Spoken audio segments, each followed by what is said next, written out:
네, 오늘도 진일보합니다. 이곳 어디신지 아시겠습니까?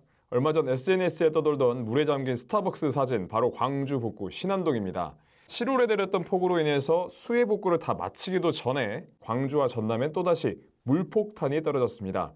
2주 만에 침수가 반복되면서 상습 침수 지역 주민들은 또다시 피해를 고스란히 떠안아야 했는데요. 오늘 진일보 합니다에서는 침수 원인과 그 현장은 어땠는지 한번 짚어보겠습니다.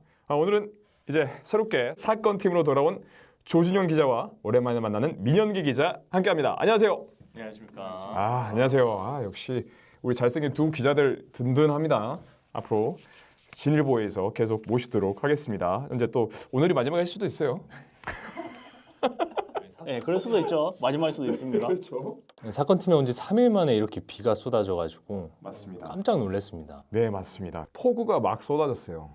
이번 폭우. 근데 뭔가 이상하죠? 비가 많이 오기도 했는데 무안공항은 시간당 142.1mm가 쏟아졌습니다. 근데 목포는 0.3mm, 같은 날 같은 시각에 100배 차이가 나는 이 강수량을 보였어요. 이게 말이 됩니까? 네, 그게 그 원인이 기상청에서는 어떻게 분석을 하고 있냐면 세력이 약화된 태풍이 남긴 다량의 수증기와 건조한 공기가 서해상에서 충돌해 좁고 강한 비구름대를 만들었다는 거죠. 이 저기압은 이동 속도가 느려서 특정 지역에 시간당 5에서 80mm 이상의 폭우를 집중적으로 내리는 게 특징이었습니다. 바로 국지성 폭우라는 건데, 이래서 무안공항은 시간당 142mm가 내렸지만 인접적인 목포시는 0.3mm 비가 내린 거죠.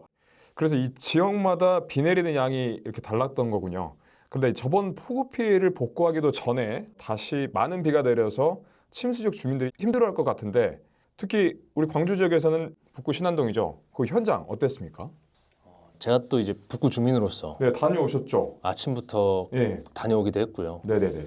그분들의 생생한 목소리를 이렇게 들어봤는데 2주 만에 이번에도 또다시 물폭탄을 떠하는 거예요. 비유를 하자면 진짜 전쟁터 같았어요. 완전 혼란스러운 상황 그 자체였고, 막 상인들은 우산도 못 쓰고 쓰레바지로 치우고 있었고, 비인지 그게 땀인지 모를 정도로 정말 열심히 복구하는 작업이 한창이었습니다. 현장에 가서 처음으로 만나뵀던 분이 스타벅스 관계자였어요. 듣자 하니까 2주 전에 폭우로 안에 있는 걸 다 치웠고 원두도 다 버렸고 막 준비를 했었음에도 불구하고 또 비가 내려서 다시 다 버려야 되고, 굉장히 힘들어하시는 모습을 봤고, 두 번째로 만나뵀던 분이 인근에 있는 심리상담센터였어요. 2주 전 폭우에서 모래주머니를 쌓다가 물에 갇혀가지고 극적으로 구조됐던 분이라서 오히려 그분이 심리상담을 받아야 할 정도로 트라우마를 호소하고 있었고, 근데 또 예약이 밀려 있었을 거 아니에요. 빠르게 복구하기 위해서 장난감이라던가 뭐 책, 도배 장판까지 새로 하셨어요. 이렇게 정확한 액수를 공개해도 될지 모르겠는데 5천만 원이 넘게 들었다고 했거든요. 네네. 그런데 2주 만에 또 물이 닥쳤고, 다음날 아침에 제가 갔을 때 벽지부터 다 그냥 갈색이에요. 도배도 장판을 뜯어내면 바로 진흙이 막 나오고 그런 상황이었습니다. 말씀만으로도 충분히 그 현장이 얼마나 심각한 상황이었는지 전쟁터를 방불케 했다는 그런 말씀까지 잘 들었습니다. 신안동, 이제부터 광주 지역에서 상습 침수 지역으로 알려져 있는 곳입니다.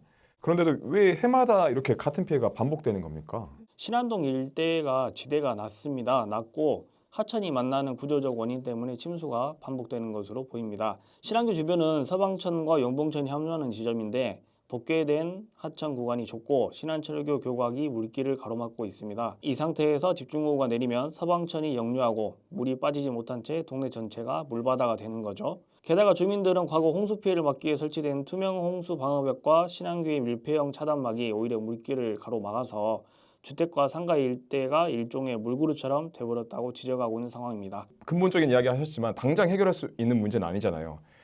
주민들도 이렇게 기다릴 수만은 없을 것 같은데 답답할 것 같아요. 어떻습니까? 그렇죠. 이제 자연재해를 이길 수는 없겠죠.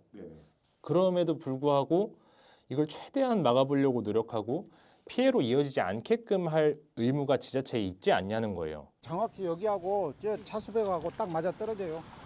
차수벽을 설치를 안 했으면 이렇게 피해는 안 왔어요. 그전에는 많이 왔다 해도 발목이나 차고 그냥 나가고 그런 실정이었거든. 근데 이제 이것이 다 막았고 밑에는 하천은 범람 안 하고 반대로 이쪽은 아크릴 일전 한 1,400 정도, 1,500 정도 물이 찼다는 것은 말이 안 되는 거지.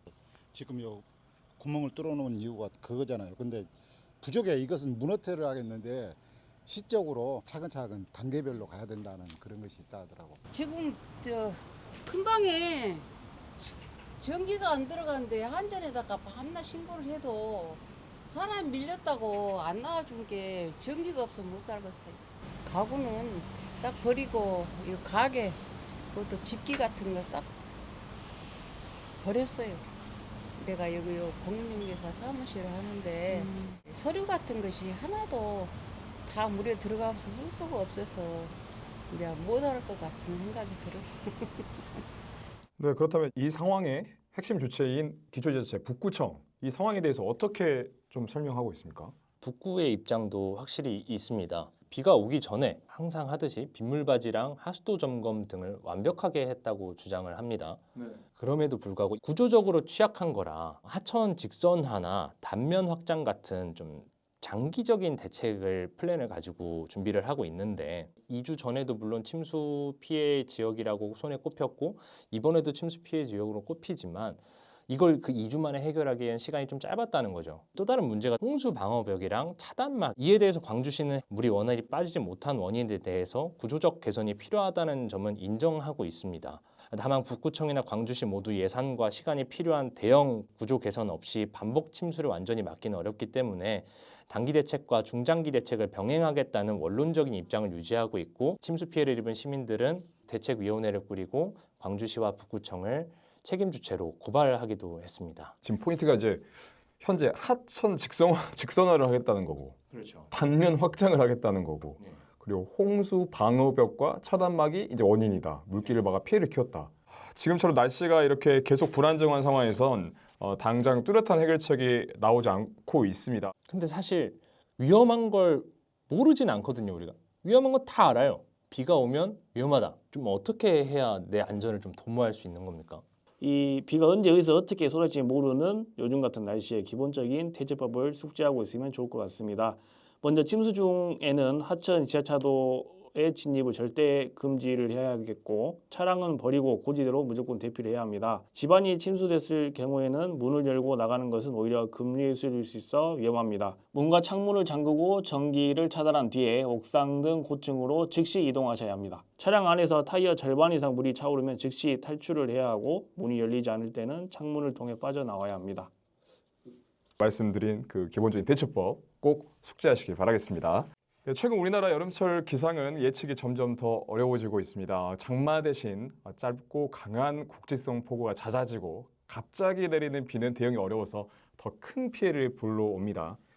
이제는 현실적인 예방법과 비가 오기 전 미리 철저한 준비를 마치는 게 꼭 필요할 것 같습니다. 침수 지역 수해 복구가 빠르게 이루어지길 진심으로 바라겠습니다. 그럼 저희는 내일도 진일보 합니다. 화이팅 하십시오.